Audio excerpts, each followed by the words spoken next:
Insightful podcasts by informative hosts.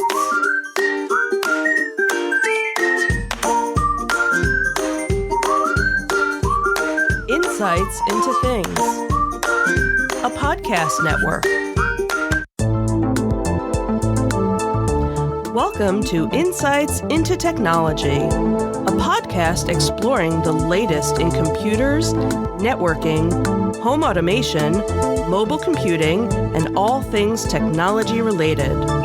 Our hosts will take a deeper dive into the latest and greatest in tech trends and give you the information you need to enable your tech-centric world. This is Insights into Technology, Episode 8, CISA Shakeups, and a deep dive into cybersecurity frameworks. I'm your host, Joseph Whalen, and this is your tech news for the week. This first article comes to us from Tech Radar. Google offers predictions on the biggest security threats facing businesses in 2025. Google's cybersecurity forecast for 2025 highlights artificial intelligence and state-sponsored cyber attacks as the top security threats facing businesses.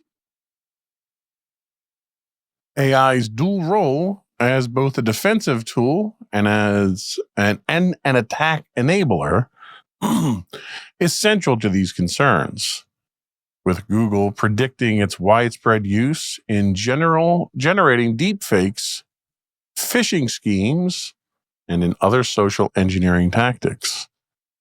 State actors from Russia, China, Iran, and North Korea, dubbed the Big Four geopolitical threats, are expected to continue targeting critical infrastructure amidst escalating global tensions.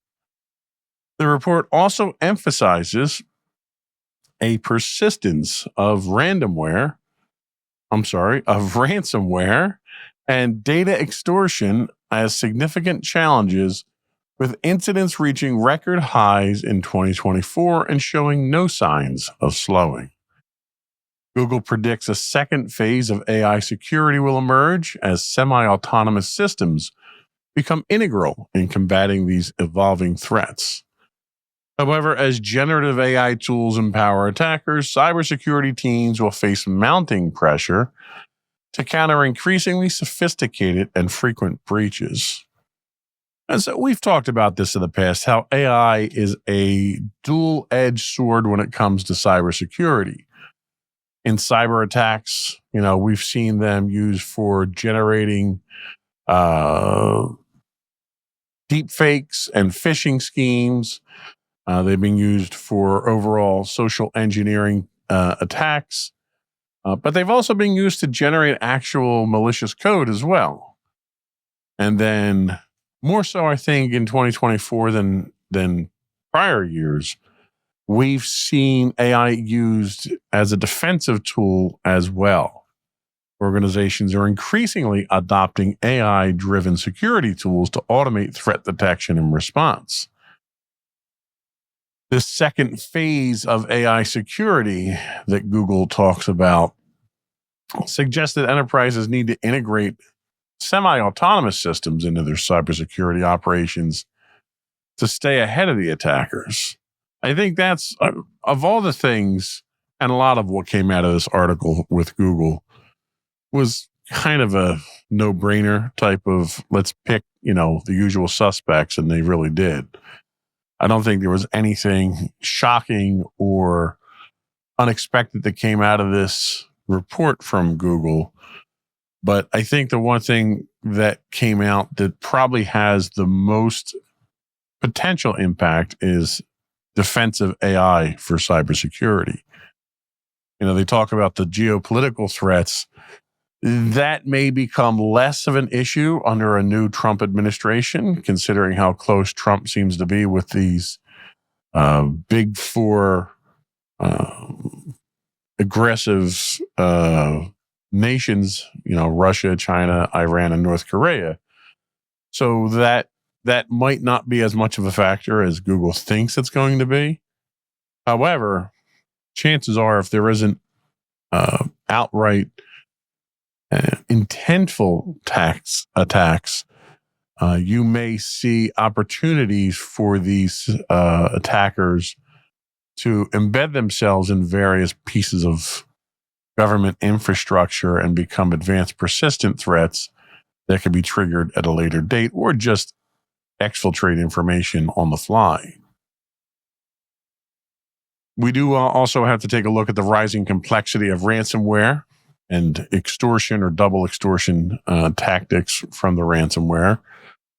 Google anticipates these attacks will grow in 2025, particularly outside the US, which I thought was kind of interesting that they expect these types of things to happen outside the US. The problem with ransomware and extortion is you have to have an economy that supports it. And unless you're hitting a first world country that can afford to pay millions of dollars to not release their company's information, you're kind of limiting your market when you get outside the United States for that. Plus, if you look at the regulations that's going on in the European Union, the penalties for paying for these types of things and being subjected to these types of things is extremely high. So, the emerging challenges of large language models are also talked about in this article as well, with threat actors using LLMs to automate a lot of the convincing fake emails. So companies probably are going to need to implement more robust employee training programs focused on identifying AI content. I know one of the things that we're working on in my company right now is an actual AI governance policy. This is becoming kind of a requirement for every company out there that's trying to take advantage of the newer technology. And the other thing that they're talking about in this article is the continued targeting of critical infrastructure. And we have an article later in the show that highlights exactly this type of thing, where the critical attacks on critical infrastructure are going to get progressively worse. And it's unclear how the United States now under the new administration is going to respond to this, especially with some changes in CISA coming up that we'll talk about as well. So there was a lot of useful information that came out of here. Nothing that's probably policy defining, but it's certainly things that should be considered significant and things that we probably need to keep on our radar.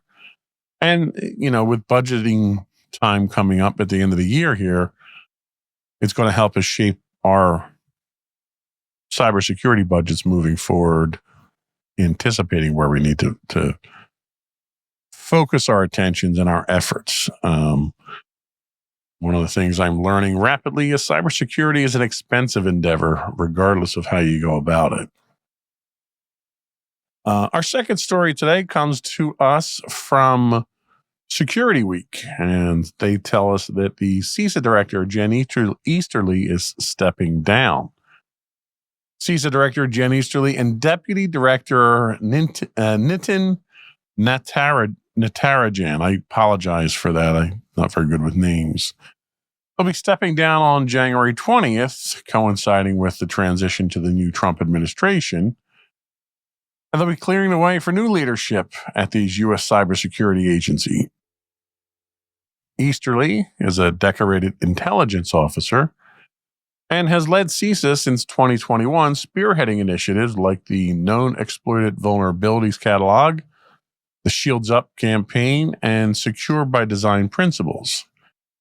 Her tenure solidifies CISA's role as a critical responder to federal cybersecurity threats, despite criticism regarding the agency's budget efficiency. Easterly's departure comes amid escalating cybersecurity challenges, including a recently disclosed cyber espionage campaign by Chinese state-backed hackers, Salt Typhoon, targeting U.S. telecommunications and critical infrastructure. With CISA actively coordinating federal responses to nation-state intrusions and ransomware threats, the leadership transition will be closely watched as the agency navigates its evolving role in safeguarding U.S. digital infrastructure. So this leadership transition in the middle, basically, of a cyber war, I wouldn't say it's controversial, but it is risky. We're actively being hit right now by an aggressor nation's attempts to infiltrate significant infrastructure elements of our country. So the change in leadership is going to seriously draw into questions how we're going to address these threats and maintain operational continuity, but also how serious the new administration is going to take these threats. There's a number of other significant and scientifically proven world-changing issues that this administration simply chooses to ignore or not accept as fact. And that type of cavalier attitude can be very dangerous when it comes to how you're handling cybersecurity. Easterly has a legacy of strengthening U.S. cyber defenses, which have been historically pretty abysmal when it comes to most things involved with cybersecurity and government. We have elements of the government that are still running off of the old COBOL software that needs significant updating, and hopefully, we're not going to lose sight of where we are. We got to keep our eye on the ball, obviously, and we need to make sure that our cybersecurity is taken seriously and taken into consideration by the government on our side. CISA has recently moved into this role as managing our federal cybersecurity strategy, and it has rapidly taken on elements in pretty much every aspect of the federal government, and the inability for us to focus on this during an administration change can be impactful, to say the least. We already kind of talked about some of the challenges of the incoming administration and whether or not they're going to take this seriously. We also can't ignore the fact that the nominations for department heads that we've seen that came out as a flurry of announcements in the last week or two are putting people who are grossly unqualified into these roles of significant responsibility. If they play the same type of political disruption game that they're doing for cabinet positions with CISA, that's a significant risk to our infrastructure, especially when it comes from the countries that the incoming president has basically claimed to be friendly with. It's highly unlikely he's going to take these threats seriously. So we'll see what happens. We're going to take a quick break, but before we do, I'm going to do two things. One is I want to apologize for last week. I did sit down last week to record a podcast. I was kind of under the weather.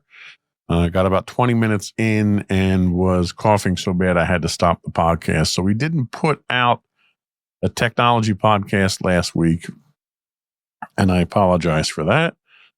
But we're here now. We're here today. And one thing I wanted to do today was to remind our listeners and our viewers to subscribe to the podcast. You can find audio and video versions of this podcast and all of our podcasts listed as Insights into Things. We're available on Apple, Spotify, Google, TuneIn, anywhere you can get a podcast these days. I would also invite you to contact us. Give us your feedback. Tell us how we're doing. Tell us what stories you'd like to talk about. Give us your input on the stories that we are talking about. You can call in to our voicemail and leave us a message at 856-403-8788. That's 856-403-8788. If you'd like, mention in your message that you would like to have your comments in the podcast. And keep them clean, obviously. Keep them on topic. We may edit them for content and context, but we'll do our best to get them on the show as soon as we can.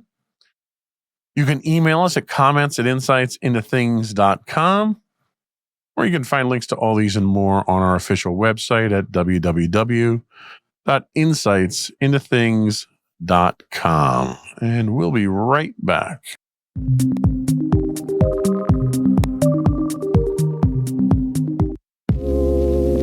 Are you tired of your favorite gaming podcast finishing with a play? Oh, no! Well, check out No Credits Rolled, where we play the games but rarely finish them. How's it going, folks? I'm Sam Whalen, your friendly host at No Credits Rolled, the ultimate gaming podcast, where we dish out the latest scoops and reviews on all your beloved video games. Hey, listen! Not only that, but we spice things up with some guest interviews and even give you, yes, you, a chance to have your say.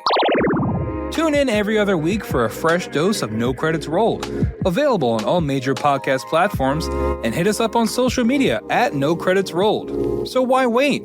Let's dive into the gaming world together, where finishing games is optional, but the fun is guaranteed.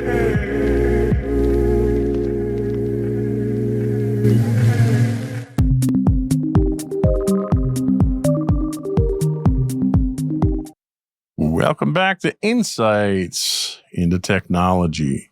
We're talking tech news today. Our next article comes to us again from Security Week. This one tells us that the EPA warns of critical risks in drinking water infrastructure. A new EPA report reveals that over 300 U.S. drinking water systems serving 110 million people are vulnerable to potentially devastating cyber attacks. These systems face risks ranging from service disruptions to data breaches, with 97 systems serving 27 million people identified as having critical vulnerabilities. The assessment highlights the weaknesses in areas like IT hygiene, email security, and exposed portals, which could allow attackers to cause irreparable damage to critical infrastructure. The report also underscores significant gaps in the EPA's cybersecurity response capabilities, noting the lack of dedicated incident reporting systems for water facilities and insufficient coordination with federal and state agencies like CISA. The findings come as water utilities across the U.S.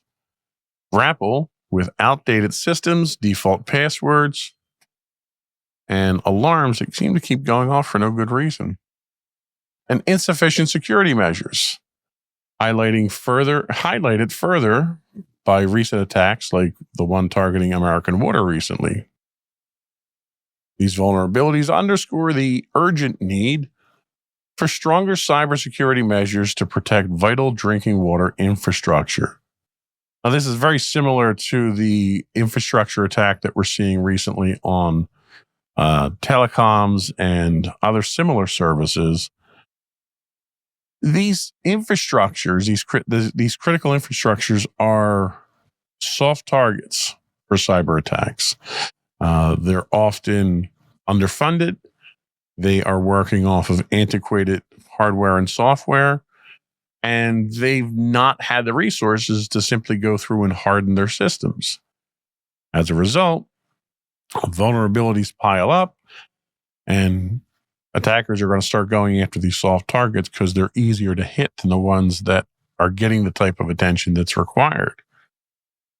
And basic IT hygiene is not a difficult thing to achieve. It doesn't require a lot of money. It doesn't require a lot of training. What it requires is a lot of common sense. Identifying basic cybersecurity failures like default passwords in use, using uncomplicated passwords, not using dual-factor authentication, enterprises nowadays are leaning very heavy into, especially moving into the cloud sector, where the cloud's forcing a lot of dual factor authentication to happen. This also shows the risk of supply chain attacks, which all pose business continuity risks. The water utilities often serve as upstream providers for other industries, which, disruptions caused by cyber attacks can cascade through supply chains. You can also use these exposed infrastructure systems to piggyback on these and infiltrate other systems, billing systems, and so forth down the line that have more widespread exposure. This also highlights the need for proactive incident reporting and coordinating of systems. The lack of a dedicated cybersecurity incident reporting system for water systems highlights the gap in federal coordination. When problems arise, if you cannot get the word out, you cannot stop the system spread, nor can you get the support that you need from federal agencies.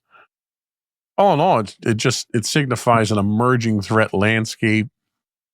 You've got soft targets, you've got underprotected targets, you've got targets that may be relying on third parties to secure them, where those third parties can even become threats to the systems. So it's definitely something, and again, this was something that was highlighted in the Google report, the cybersecurity outlook for 2025. It's definitely something we need to keep an eye on. Our next article comes to us from 9 to 5 Google. This one is talking about the Department of Justice wanting Google to sell Chrome to break its search monopoly. The U.S. Department of Justice is pushing for Google to sell its Chrome browser as part of its proposed remedies in the search monopoly case.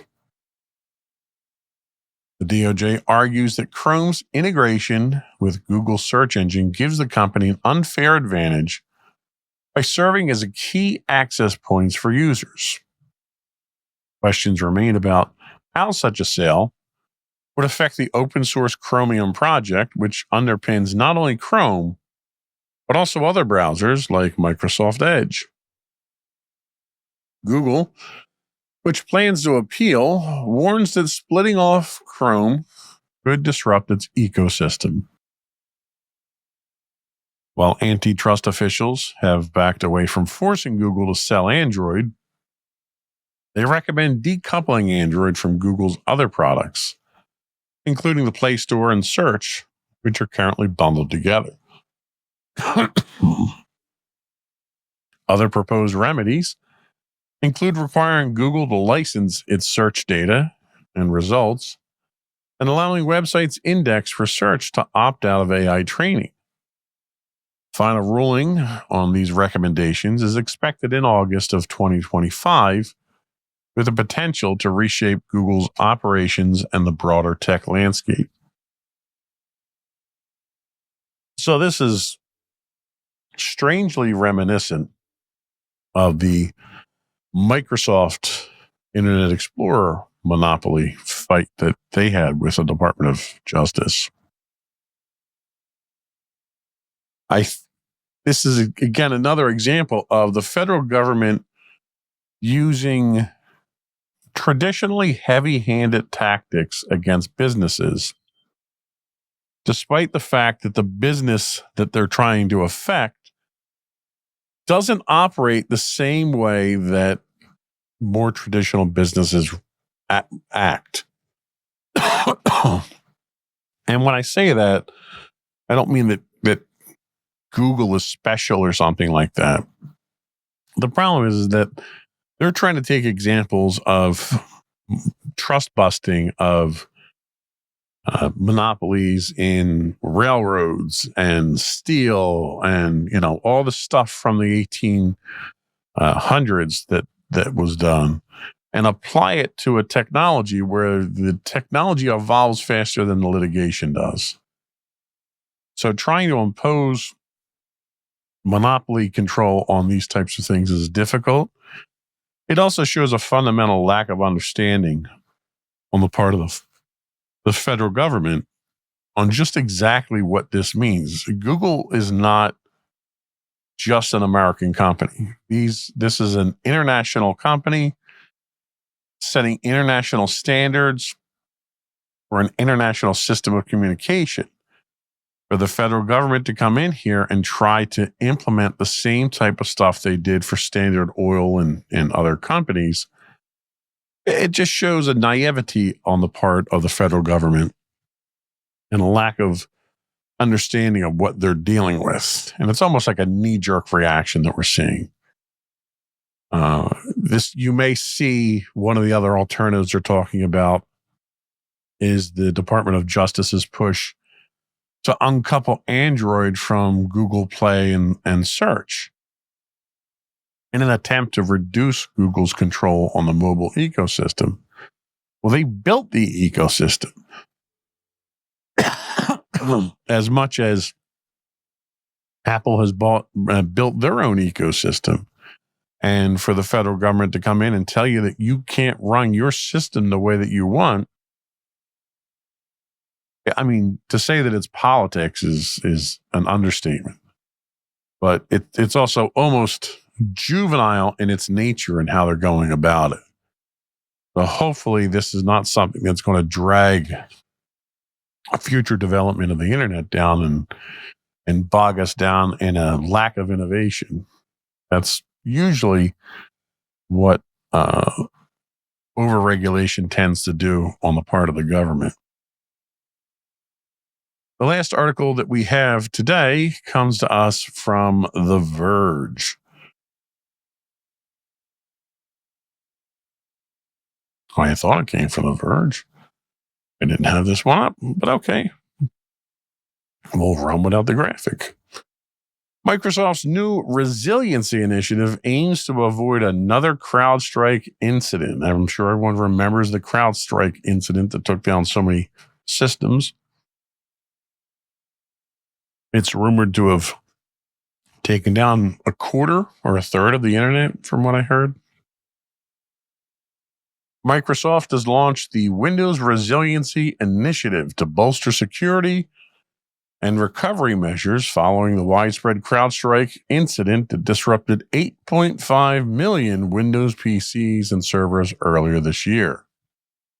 The initiative includes new recovery features, such as quick machine recovery, which allows IT administrators to remotely fix systems even when they cannot boot properly. These updates aim to ensure rapid response and enhanced resiliency for future incidents. A key focus of the initiative is moving antivirus processing outside of the kernel to avoid catastrophic failures caused by deep system-level vulnerabilities, excuse me, like those exploited in the CrowdStrike incident. Microsoft is working with security partners to adopt safer deployment practices and frameworks that reduce reliance on kernel-level access. The company also announced upcoming enhancements to Windows 11, including administrator protection features that grant temporary admin rights for specific tasks, adding another layer of security. This initiative reflects Microsoft's broader efforts to improve the security landscape, including transitioning critical Windows functionality from C++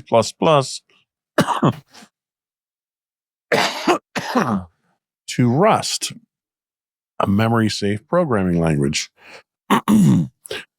These changes align with calls for the White House to adopt more secure coding practices and underscore Microsoft's commitment to making Windows more robust and resilient against emerging threats. Well, I've said it in the past, anytime that we're counting on Microsoft to make things more secure, we're all in trouble. However, the catalyst of the CrowdStrike incident And the widespread impact on the industry can't be denied. Microsoft's attempts to make these corrections, I think, is admirable. I think their attempts to fix these problems, even though they're not their problems necessarily, is probably a bit of an overreach. Some of the things that they're talking about, like the quick machine recovery and remote fixes, sound fantastic on paper. I mean, it would be really nice if we could do these types of things without compromising security. As a IT professional myself and system administrator, some of the things that Microsoft wants to do is wonderful. Makes me wonder why they haven't done it before. Why did it take a global tragedy for this to prompt these things? Some of the other things, like moving antivirus functions out of the kernel, have been things people have been talking about for well over a decade now. It's all stuff that's theoretically possible. Why wasn't it done before? I have to seriously question Microsoft's motives for it now. So we'll see. I mean, if we get the type of utilities and tools and functionality that Microsoft is promising here, I think it'll make a huge difference. I don't see how it's going to fix the next CrowdStrike issue, because the next CrowdStrike issue is not going to be the same thing as the last CrowdStrike issue. But we'll see how well this improves the overall security posture and recovery ability of systems across the board. That was all we had for our tech news. We're going to take a little break. When we come back, we're going to talk about cybersecurity frameworks. We have a 5-part series that we're going to delve into here. I'm labeling this a deep dive, but it's not all that deep. I think we have to do some fundamental explaining before we can get into anything really deep. So we're going to kind of do that as a shallow dive over a 5-part series, but we'll be back after this.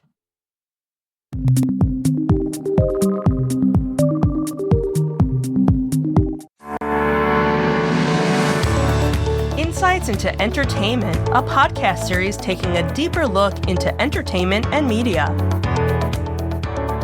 Our husband and wife team of pop culture fanatics are exploring all things from music and movies to television and fandom. We'll look at the interesting and obscure entertainment news of the week. We'll talk about theme park and pop culture news.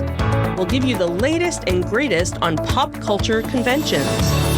We'll give you a deep dive into Disney, Star Wars, and much more. Check out our video episodes at youtube.com/insightsintothings. Our audio episodes at podcast.insightsintoentertainment.com, or check us out on the web at insightsintothings.com.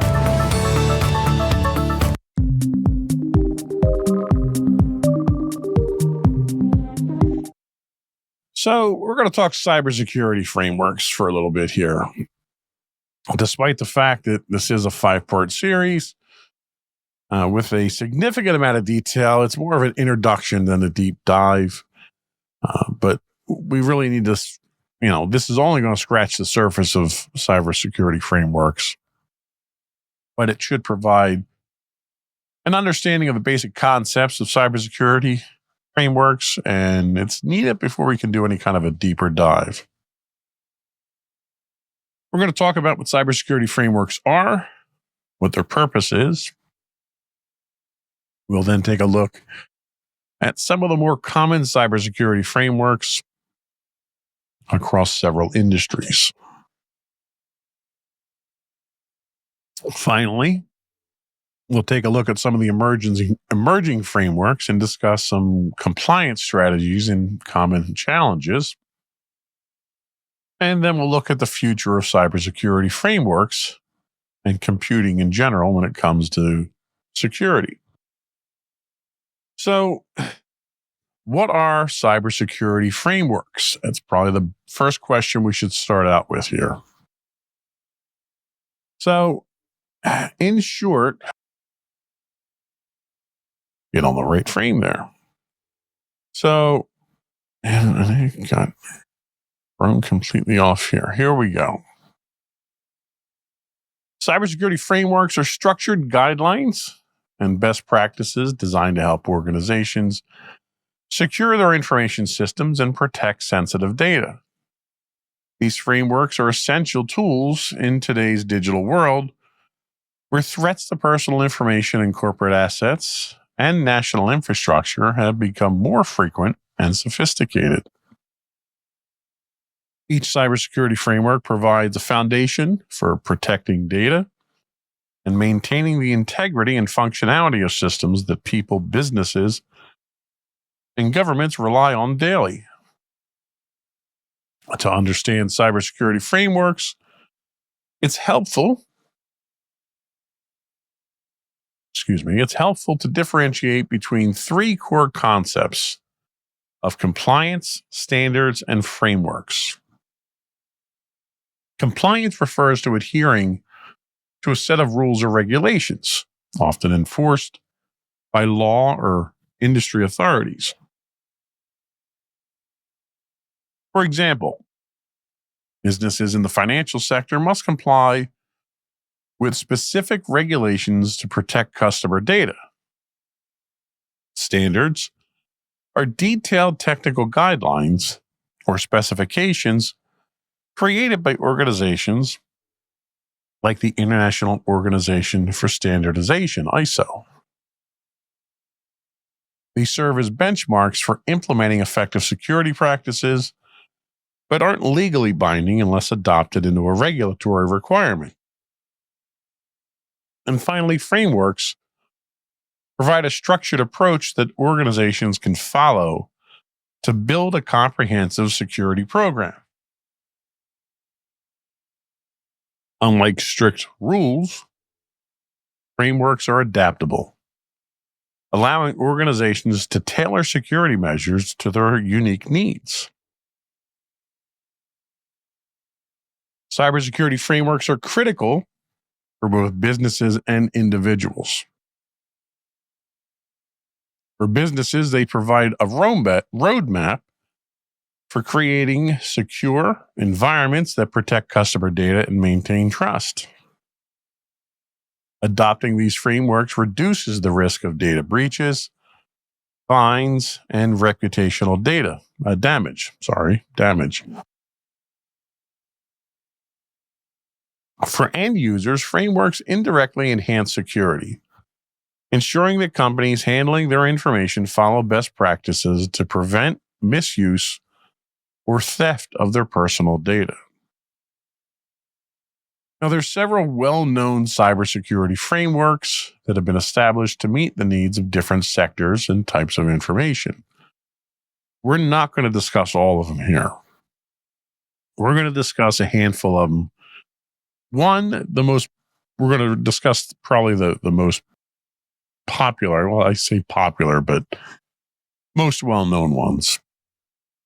And we'll discuss a couple that illustrate the need for protection across different specific industries. The first one that we're going to talk about is ISO 27001, which is an international standard focused on information security management used globally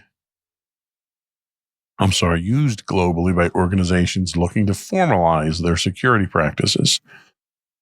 We'll also look at the NIST series of frameworks, 853, as well as 800-171. We will talk about HIPAA, which provides a framework specifically for the healthcare industry. And then we'll talk about PCI, or PCI DSS, the Payment Card Industry Data Security Standard, which protects cardholder data. And then finally, We'll go into a little bit more detail on CMMC, or the Cybersecurity Maturity Model Certification, which is a relatively new framework developed for contractors working with the U.S. Department of Defense. Talk about that a little bit more detail because that's the one that I'm most familiar with. Each of these frameworks plays a significant role in shaping the security posture of organizations worldwide, encouraging them to build resilient digital defenses. Next week, we'll get into a little bit more detail on each of these. We'll start to get into detail on each of these and talk about some of the specifics. Until then, I just wanted to introduce these. I think my voice has gotten to the point where I've reached a stopping point myself, as you can tell. But before we go, I did want to once again encourage our listening and viewing audience to subscribe to the podcast. I would also ask you to reach out, give us your feedback. You can email us at comments@insightsintothings.com. You can find us on Twitter or X at insights_things. We're on Instagram at instagram.com/insightsintothings, or you can find links to all those and more on our official website at insightsintothings.com. That's it for this week. Another one in the books.